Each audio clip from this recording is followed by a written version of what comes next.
Diqqat, ta'ziya. O'zbekistonda xizmat ko'rsatgan taniqli artist bugun tongda vafot etdi. Afsuski, o'zbek xalqi og'ir judolikka uchradi. Assalomu alaykum hurmatli tomoshabin.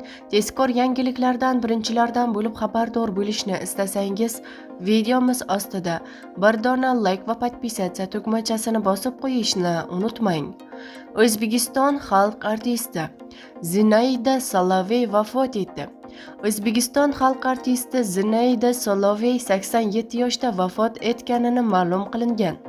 U yarim asrga yaqin mehnat faoliyati davomida yuksak professionallik, betakror aktyorlik mahorati ijrochi sifatida benazir iste'dodi, baland va chiroyli ovozi, lirik soprano bilan muxlislar qalbidan o'rin olgan.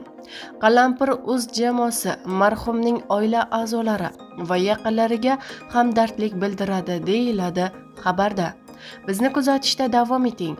Kanalimizga obuna bo'lib, podpisatsiya tugmachasini bosib qo'yishni unutmang.